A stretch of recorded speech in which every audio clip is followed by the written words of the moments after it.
Hi, it's Dan again from Focus Magazine, and we've just turned it on. We had to sync it up to iTunes by sticking the USB in that end and plugging the other end in the computer. And for a US iPad, there was no difficulty in getting onto UK iTunes. It was fully charged actually out of the box, which was quite a nice surprise because it means we get to play with it right away. Right, so let's start testing it. Let me just get it out of the box. Got to be very, very careful. There we go. Okay.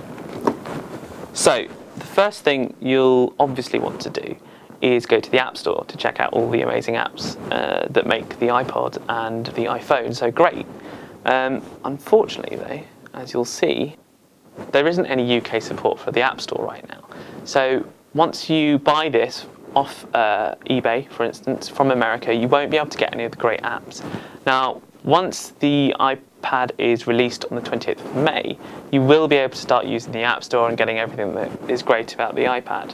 But until then, you're just going to have to wait. So let's go from there.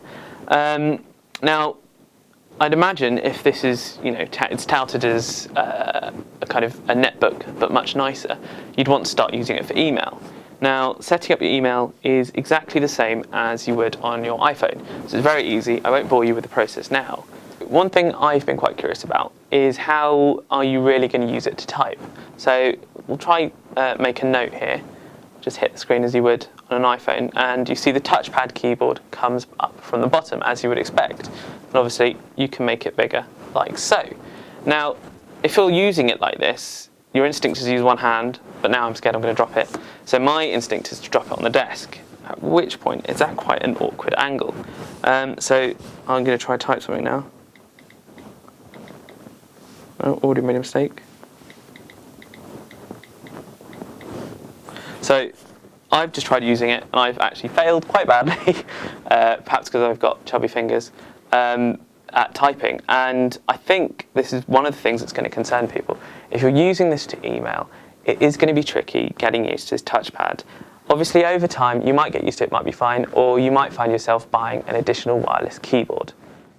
The next thing I'm quite keen to try is the Maps application. So this is always the best thing about the iPhone, that wherever you are, you can find yourself. And actually I'm already surprised at how quickly it loaded. Normally on my old iPhone it takes a little while to sort of get where we are. So here we are in London, and obviously the first thing I want to do is pinch and zoom and see how it works.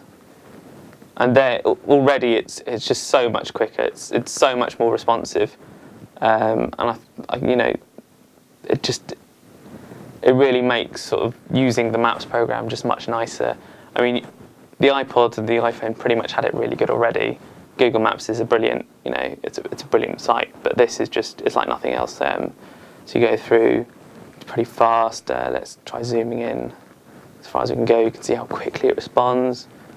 Let's try zooming out, see how far out we can go. And it's just loading up quickly, and there we go. Oh no, let's just keep going. Yeah, it's really remarkable, and it's going to be. I mean, I'm not really sure you'd use it out on the street like you would an iPhone. Get your iPad out, start looking around, but it's definitely just a really nice tactile, fun way to use it, and it really is a nice quality.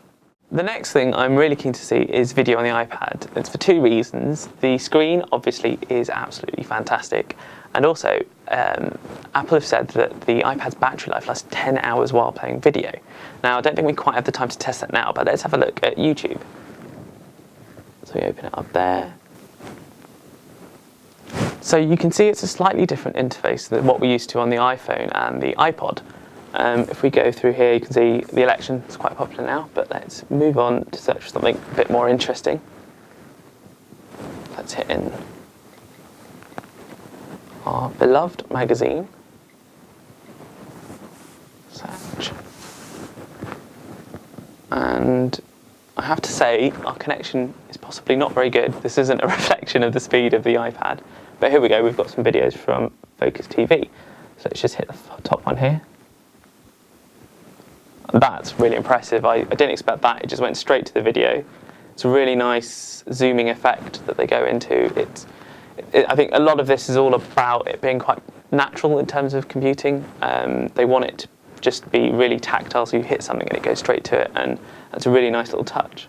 Let's see if the video plays.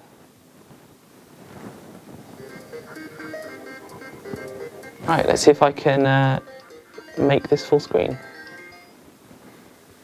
Wow, so that's really quick. There's no delay, as you've seen with everything.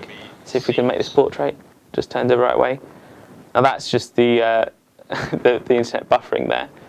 But you can see it's fairly easy and fairly simple to use YouTube. Right, so I've had a play around, and I have to say I'm really warming to the device. We've got it a month before its release on the 20th of May in the UK. Now, I can't tell you whether you should buy it now, but you've seen what will work and what won't.